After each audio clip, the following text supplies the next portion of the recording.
बच्चों, कक्षा 9वीं की विज्ञान का अध्याय 8 चैप्टर 8 और अध्याय 8 का नाम है गति, है ना। इसके जो पिछला वीडियो था, उस वीडियो में मैंने आप लोगों को 6 क्वेश्चन पढ़ा चुका था। अब मैं कुछ आगे के और इम्पोर्टेंट क्वेश्चन आपको इस वीडियो में पढ़ाने वाला हूं, है ना। और चैनल, जिन लोगों ने पहले का वीडियो नहीं देखे वो कहाँ में जाके देख सकते हैं। वो चैनल ओपन कीजिए, चैनल का जो फ्रंट पेज है वहां पर विज्ञान वाला जो सेक्शन बना है, विज्ञान के सेक्शन में चैप्टर 8 लिखा होगा, उसमें आपको वीडियो मिल जाएंगे और चैनल की प्ले लिस्ट में भी आपको वीडियो मिल जाएंगे। तो देखिए, वहां पर हम शुरू करते हैं। आज का हमारा क्वेश्चन यहाँ पर ये बोल रहा है, औसत चाल किससे क्या समझते हो। औसत चाल से आप क्या समझते हो। औसत चाल किसे कहते हो। औसत चाल से आप क्या समझते हो। औसत चाल तो देखो यहां पर इसका आंसर ये, किसी समय अंतराल में तय की गई कुल दूरी और समय अंतराल के अनुपात को औसत चाल कहते हैं। किसी समय अंतराल में आपको यहाँ पर कोई समय का अंतराल दिया है, आपको यहाँ पर कोई टाइम ड्यूरेशन दी गई है। मान चलो कि आपको यहाँ पर 10 घंटे का समय अंतराल दिया गया है। कितने घंटे का? 10 घंटे, 10 आवर्स का आपको समय अंतराल दिया गया है। और 10 घंटे में आपने टोटल किसी समय अंतराल में, मतलब कुल 10 घंटे के समय अंतराल में, किसी समय अंतराल में तय की गई कुल दूरी, किसी समय अंतराल में तय की गई कुल दूरी, आपने कुल कितनी दूरी तय करे। मान चलो कि आपने 10 घंटे के समय में, आपने 10 घंटे में आपने 50 किलोमीटर की दूरी तय करे। कितने घंटे में? आपने 10 घंटे में, 10 घंटे में आपने 50 किलोमीटर की आपने दूरी तय करे। क्लियर? आपने 10 घंटे में 50 किलोमीटर की आपने दूरी तय करे 10 घंटे में 50 किलोमीटर दूरी तय करे, है ना। तो किसी समय अंतराल में 10 घंटे का समय अंतराल दिया है, किसी समय अंतराल में तय की गई कुल दूरी, कितनी दूरी तय करे आपने? 50 किलोमीटर की दूरी तय करे। तो किसी समय अंतराल में तय की गई कुल दूरी, किसी समय अंतराल में तय की गई कुल दूरी, भैया किसी समय अंतराल में, अरे किसी समय अंतराल में तय की गई कुल दूरी का अनुपात, अनुपात मतलब बटा, अनुपात का मतलब बटा, किसी समय अंतराल में, परिभाषा में देखो यहाँ पर, है ना। सूत्र देखो, सूत्र देख करके आप परिभाषा याद कर सकते हो। सूत्र को देख के बोलना है, किसी समय अंतराल में, किसी समय अंतराल में तय की गई कुल दूरी, किसी समय अंतराल में तय की गई कुल दूरी, किसी समय अंतराल में तय की गई कुल दूरी, किसी समय अंतराल में तय की गई कुल दूरी के अनुपात को, अनुपात मतलब बटा को, किसी समय अंतराल में तय की गई कुल दूरी के अनुपात को औसत चाल कहते हैं। क्या कहा जाता है? औसत चाल कहा जाता है। किसी समय अंतराल में तय की गई कुल दूरी के अनुपात को औसत चाल कहते हैं। फिर से मैं, देखो मैं ऊपर देख के नहीं, यहाँ देख के नहीं बोल रहा, बल्कि नीचे देख के बोल रहा हूँ। किसी समय अंतराल में तय की गई कुल दूरी को औसत चाल कहा जाता है। किसी समय अंतराल में तय की गई कुल दूरी को औसत चाल कहते हैं। देखो हमारा यहाँ पे अगला क्वेश्चन क्या है। हमारे यहाँ पे अगला क्वेश्चन ये है कि वेग किसे कहा जाता है ना। वेग किसे कहते हैं, हमारा क्वेश्चन यहाँ पर ये है। क्वेश्चन यहाँ पर, क्वेश्चन 8 हमारा यहाँ पर ये बोल रहा है, वेग की परिभाषा दीजिए तथा इसका मात्रक भी लिखिए। वेग की परिभाषा, किसकी? वेग, वेग, इस वेग की परिभाषा पूछ रहा है ना।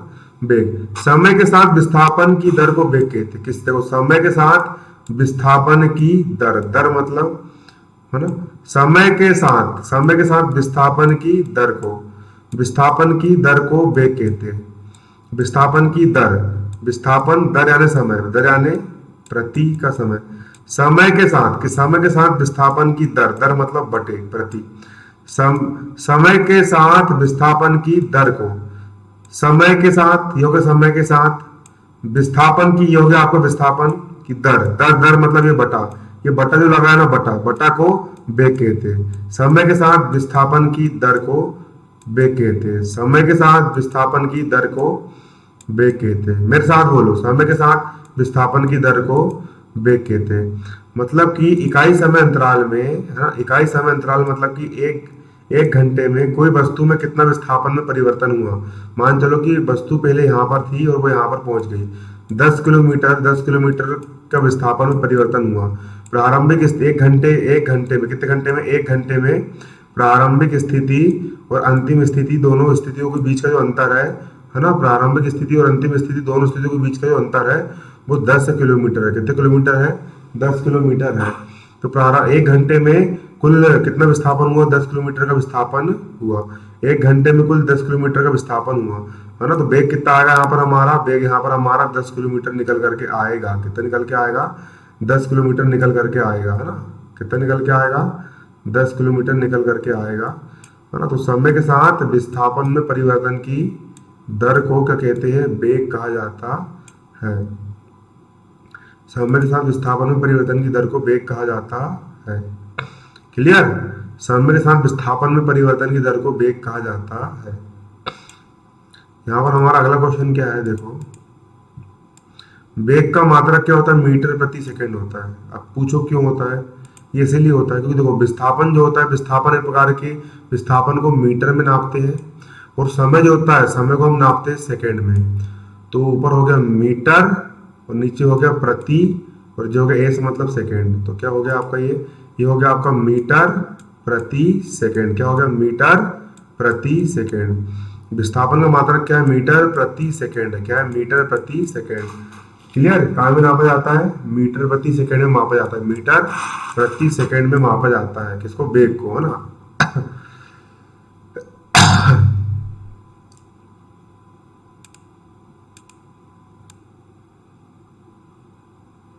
अगला क्वेश्चन यहाँ पर हमारा ये बन के आता है, यहाँ पर आप देख सकते हो, असमान वेग या परिवर्ती वेग किसे कहते हैं। अगला क्वेश्चन क्या है हमारे यहाँ पे, तो हल्का सा मैं जूम कर देता हूँ, ज्यादा जूम हो गया।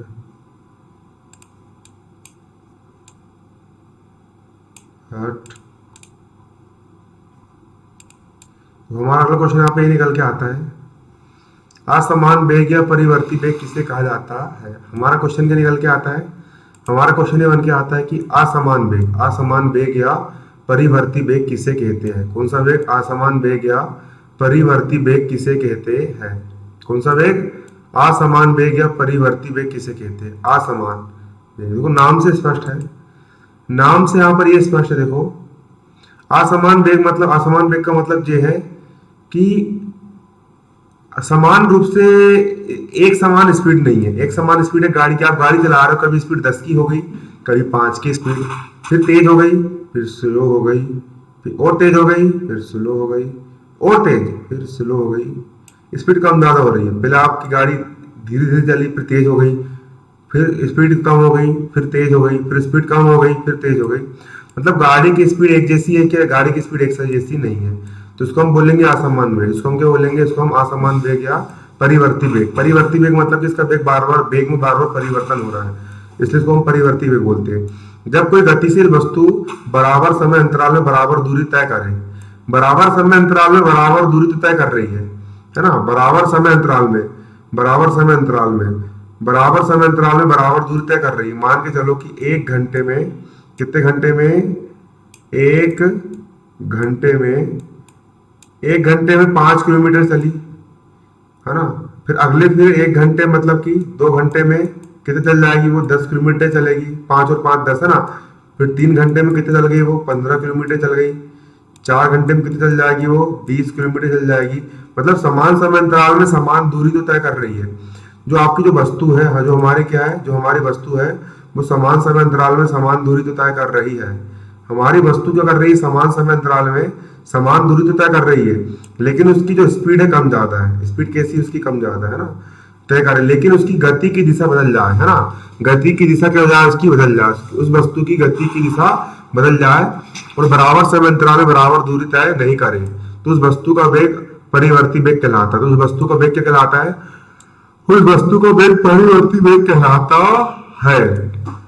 कोई वस्तु समान समय अंतराल में समान दूरी तय कर रही है, इसका मतलब यहाँ पर सिंपल से यहाँ पर ही निकल के आता है। देखो यहाँ पर मैं आपको थोड़ा सा समझाता हूँ, थोड़ा बड़ी स्क्रीन में।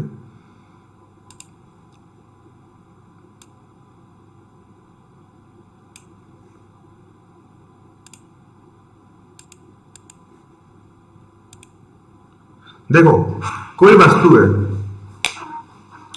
कोई वस्तु है, उसने 1 किलोमीटर में 1 घंटे में 5 किलोमीटर की दूरी तय करी। 2 घंटे में कितनी चल जाएगी वो? 5 और 5 10 किलोमीटर चल जाएगी। 3 घंटे में 5 और 5 10 और 5 15 किलोमीटर चल जाएगी। 4 घंटे में 20 किलोमीटर।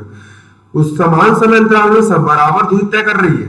जब कोई वस्तु बराबर समय अंतराल में बराबर दूरी तय कर रही है, बराबर दूरी तय, बराबर समय अंतराल में बराबर दूरी तय कर रही है, लेकिन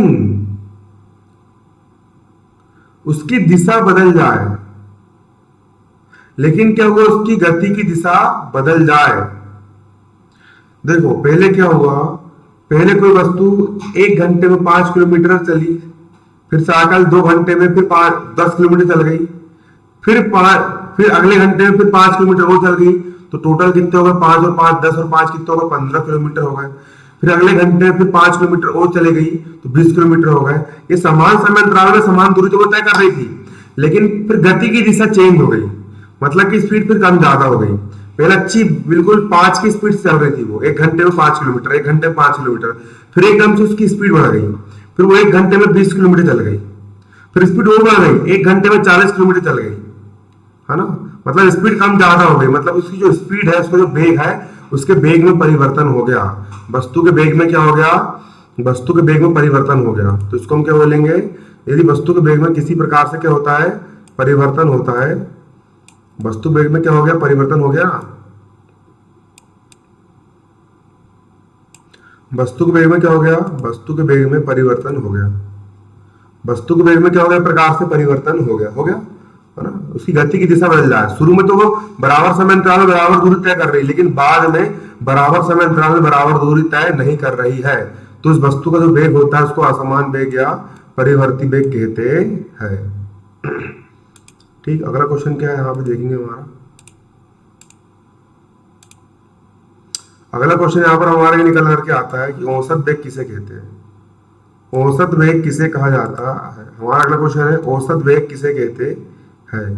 औसत वेग किसे कहा जाता है? तो औसत वेग किसी भी गतिशील वस्तु के कुल विस्थापन एवं समय अंतराल के अनुपात को औसत वेग कहते हैं। किसी भी औसत वेग, औसत का मतलब जो होता है ना? वेग बराबर क्या होता है? देखो, वेग बराबर क्या होता है? वेग बराबर होता है विस्थापन। मेरा पेंटेव नहीं आ रहा इसलिए मैं माउस से भी लिख रहा हूँ ना, मेरी पेंटेव आने वाला है, फिर आपको अच्छे बताऊंगा मैं। वेग बराबर क्या होता है? वेग बराबर होता है विस्थापन बटे समय होता है। वेग बराबर होता है विस्थापन बटे समय होता है वेग बराबर विस्थापन बटे समय होता है। तो उस वेग बराबर विस्थापन बटे समय, है ना? ये है ना कि इकाई समय अंतराल में कुल विस्थापन को वेग की दर को वेग कहते हैं ना। अब यहाँ पर औसत लग गया। औसत में मतलब कि फिर टोटल विस्थापन, जितना भी विस्थापन हो, कुल विस्थापन और कुल समय अंतराल, है ना? किसी भी गतिशील वस्तु के कुल विस्थापन एवं समय अंतराल, है ना? सिंपल सी बात है, यहाँ पर आप देख सकते हो किसी वस्तु के कुल विस्थापन, किसी वस्तु के कुल विस्थापन, किसी भी वस्तु के कुल विस्थापन और कुल समय अंतराल के अनुपात को, किसी वस्तु के कुल विस्थापन और कुल समय अंतराल के अनुपात को औसत वेग कहा जाता है। किसी वस्तु के कुल विस्थापन एवं कुल समय अंतराल के अनुपात को, किसी वस्तु के कुल विस्थापन, ऊपर लिखा सूत्र देख के याद करना शुरू करो, है ना? किसी वस्तु के कुल विस्थापन और कुल समय अंतराल के अनुपात, अनुपात मतलब बटा, अनुपात मतलब क्या? बटा। किसी वस्तु के कुल विस्थापन और कुल समय अंतराल के अनुपात को, किसी वस्तु के कुल विस्थापन और कुल समय अंतराल के अनुपात को औसत वेग कहा जाता है। क्या कहा जाता है? औसत वेग कहा जाता है। परिभाषा, किसी वस्तु के कुल विस्थापन एवं समय अंतराल के अनुपात को औसत वेग कहते हैं। किसी वस्तु के कुल विस्थापन और कुल समय अंतराल के अनुपात को औसत वेग कहते हैं। आप देख सकते हो अभी कितने बज रहे हैं? अभी 11:02 हो रहा है, इसलिए मुझे अब नींद आने लगी है, लेकिन 2 क्वेश्चन मैं आपको पढ़ाऊंगा, उसके बाद फिर सोऊंगा, है ना? अगला क्वेश्चन हमारे यहाँ पर ये निकल करके आता है, त्वरण किसे कहते हैं? आप यहाँ पर देख सकते हो त्वरण किसे कहा जाता है। हमारा क्वेश्चन क्या निकल के आता है? त्वरण किसे कहते हैं, इसका मात्रा लिखिए त्वरण। तो देखो, वेग वृद्धि की समय के साथ दर को त्वरण कहते हैं। वेग में परिवर्तन की दर को त्वरण कहते हैं। देखो, वेग वृद्धि की समय के साथ दर, देखो सूत्र देखना, वेग वृद्धि की समय के साथ दर, दर मतलब बटा, वेग वृद्धि की, कोई वस्तु है, उसका वेग अभी ये चल रहा है, स्पीड से उसकी स्पीड बढ़ गई, बहुत तेजी के साथ चलने लगी। देखो चली कैसे, वो शुरू में धीरे धीरे चली, फिर एकदम से उसकी स्पीड बढ़ गई। शुरू में धीरे धीरे जा रही थी वो आराम आराम से, स्पीड बढ़ गई एकदम से उसकी, है ना। तो वेग वृद्धि, वेग में क्या, वेग में वृद्धि हुई, वेग में वृद्धि हुई, शुरू में उसकी स्पीड धीरे धीरे थी, फिर एकदम से उसकी स्पीड बढ़ गई, तो वेग में हुई वृद्धि, है ना। तो वेग में यहाँ पर क्या हुई, हमारी वृद्धि हुई, है ना। वेग में यहाँ पर वृद्धि हुई ना, क्योंकि शुरू में स्पीड कम थी, फिर बाद में उसकी स्पीड क्या हो गई, एक प्रकार से बढ़ गई। बाद में उसकी स्पीड क्या हो गई, एक प्रकार से बढ़ गई। शुरू में स्पीड कम थी, बाद में उसकी स्पीड क्या हो गई, एक प्रकार से बढ़ गई, है ना। तो वेग वृद्धि की समय के साथ दर को, वेग वृद्धि की समय के साथ दर को, दर मतलब बटा, ये बटा का जो चिन्ह लगा है ना, बटा, है ना। दर मतलब बटा, ये वाला बटा, ये इसको बटा बोलते हैं ना, क्लियर। तो वेग वृद्धि की समय के साथ दर को त्वरण कहते हैं। वेग वृद्धि की समय के साथ दर को त्वरण कहते हैं। वेग वृद्धि की समय के साथ दर को त्वरण कहते हैं। अब देखो वेग, वेग का मात्रक क्या होता है, वेग का मात्रक मैंने अभी आप लोग को बताया था इसके पहले ना, वेग का मात्रक क्या होता है, मीटर प्रति सेकंड होता है। वेग का मात्रक क्या होता है, वेग का मात्रक होता है मीटर प्रति सेकंड होता है। वेग का मात्रक हो गया मीटर प्रति सेकंड, और यहाँ पर समय फिर से लिखा है, उस समय का मात्रक फिर हो जाएगा फिर से समय, तो एक समय और एक समय, समय की घात 2 हो जाएगा, है ना। तो त्वरण का मात्रक क्या हो जाएगा, त्वरण का मात्रक हो जाएगा मीटर प्रति सेकेंड की घात 2, है ना। मीटर प्रति सेकेंड स्क्वायर, तो वेग का मात्रक हो जाएगा मीटर प्रति सेकेंड स्क्वायर, है ना। एम एस की घात ऋण 2, यहाँ घात ऋण 2 में क्यों आ रही है, क्योंकि देखो यहाँ पर एम और बटे में एस की घात धन की 2 है, तो जब ये जब क्योंकि अभी ये भाग में मतलब बटे में, तो जब ऊपर जाती घात तो हो जाएगा एम का एम हो जाएगा, और एस अभी बटे में था, तो जब इसकी घात ऊपर जाती है, तो जब भाग वाली चीज गुणे में जाती तो वो तो उसकी घात ऋण में चेंज हो जाती, तो यहाँ हो जाएगा इनटू एस का हो जाएगा कितना, यहाँ पर एस हो जाएगा, और यहाँ पर घात 2 धन की, यहाँ पर घात 2 काय की हो जाएगी, ऋण की हो जाएगी। तो इसकी इकाई होती है मीटर प्रति सेकंड स्क्वायर बोलो, या फिर एम एस की घात ऋण 2 बोलो, इसका आंसर होता है। कभी कभी आपको विकल्प में भी पूछ लिया जाता है, विकल्प में भी क्या कर लिया जाता है, पूछ लिया जाता है ना, कि त्वरण का मात्रक क्या होता है, त्वरण का मात्रक होता है मीटर प्रति सेकंड स्क्वायर होता है। क्लियर। अगला क्वेश्चन अब कल पढ़ेंगे, अब आ रही है नींद।